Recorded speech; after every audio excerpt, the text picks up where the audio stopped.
Hindi ba kayang isalba? Wala na sir, kung naman na po sir, natutuyo, ay ano to, naninilaw na sir. Opo. At bukod po sa gasto sa krudo, problema din po sa daga. Daga rin po sir. Pebrero 17, alas 4:23. At nandito po rin tayo sa barangay Balingog East. Ayan. Sir. At nakikita po natin yung palayan na kinain ng daga. Ayun. At meron po tayong makakapanayam, yung mismo pong may-ari nitong palayan na ito. Magandang hapon, kuya. Magandang hapon din po sir. Ano po pangalan ninyo, kuya? Rodel Pascua po. Rodel Pascua. Ano po ninyo? Yung partner ko, si Kuya David Pascua. Uncle ko po sir. Uncle po nyo. Ayan. Kuya, kailan pa po naginain ang mga daga dito sa palayan ninyo? Mga kakalipas pa lang 2 linggo po sir. 2 linggo. Ano po edad nung tumpalay nung simulang kainin ng daga? 60 dat po sir. 60 days na. Opo sir. Ano po bang variety ito? 534 po sir. Hybrid? Opo, long pin 534 po. Oh, nako, mahal ng binhi nun. Opo, Yung 534 po ba, ilang araw ba bago maani? 110 days po sir.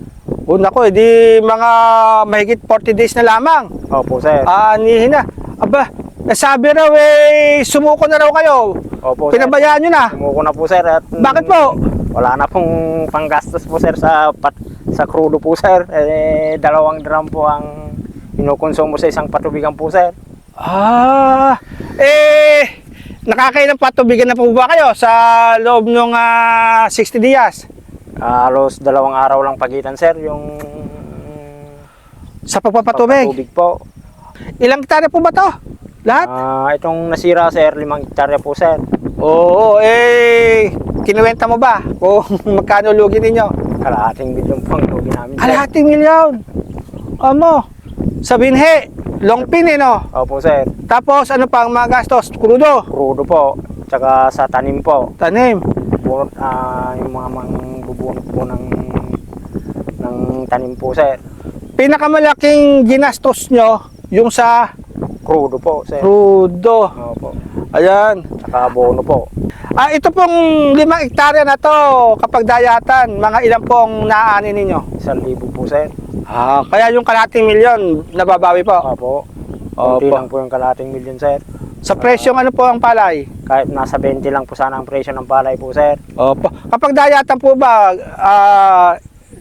inaabutan po ninyo yung 20 pesos o mahigit? Wala. Nung meron po sir, yung may nakaraan na dayatan, naabutan po namin yun. Pero yung mga nakaraan ito sir, wala pong 20 naman pong. Itong panag-ulan. Opo, Pero sir. pag dayatan, medyo maganda-ganda. Maganda-ganda po sir. Doon nakakabawi po kayo. Opo. Kamusta po? Yung po bang puhunan ninyo ay hiniram po ninyo o sariling puhunan? Sariling puhunan po sir. Yun lang po, hindi na mababalik po yun. Hindi na mababalik. Maraming salamat po, kuya. Maraming salamat din po sir. Opo.